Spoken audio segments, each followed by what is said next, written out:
Disconnect the igniter from the wire harness.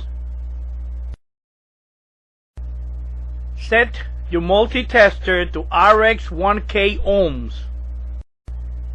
Set your own meter test leads like this. This is the easier way to make contact with the terminals that you're going to test.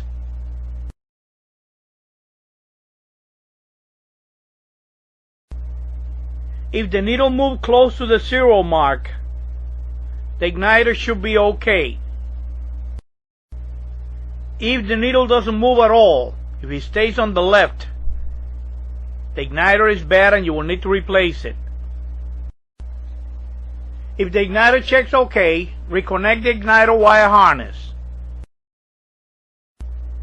Then you will have to check all the parts in the circuit until you find the part that is bad, not allowing the igniter to glow.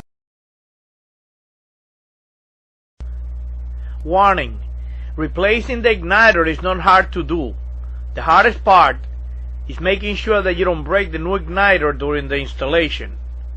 Practice installing the igniter with the bad one before installing the new one. Disconnect the igniter, unscrew these screws, and remove the burner assembly. Remove the 2 holding screws in the combustion chamber. Disconnect the wires from the flame sensor. To remove the combustion chamber, grab it and slide it forward, pick it up by the back end, and start taking it out. Practice removing and installing the combustion chamber until you're sure you know how to take it out and put it in without touching the igniter. Remove the bad igniter.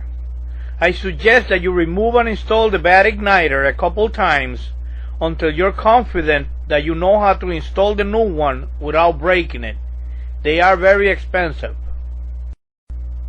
Never touch the blue part of the igniter. Grab it by the white part or by the bracket.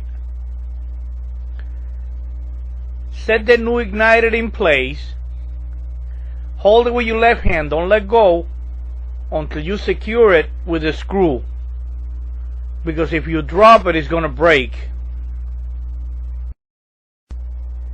Install the burner assembly with 1 screw temporarily.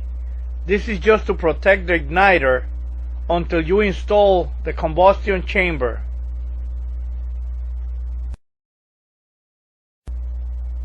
Set the combustion chamber in place like this. Just make sure you don't touch the igniter. As long as you don't touch the igniter, you don't have any chance of breaking it. So be careful here, okay? Remove the burner assembly screw and remove the burner assembly. Just be careful and make sure you don't touch the igniter. Install the 2 holding screws on the combustion chamber. Install the burner assembly. Again, nice and easy. Try not to touch the igniter. Unscrewing the 2 holding screws. Connect the wires to the flame sensor. It doesn't matter which one you put on the top, the white or the purple. Connect the igniter and you're done. All you have to do now is put the dryer together. Warning: replacing the igniter is not hard to do. The hardest part is making sure that you don't break the new igniter during the installation. Practice installing the igniter with the bad one before installing the new one. Disconnect the wires from the flame sensor.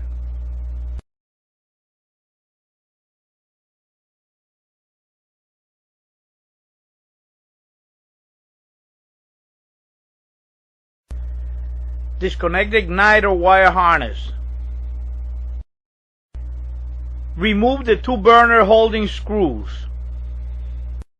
To remove the burner, lift the burner front until it touches the top of the combustion chamber.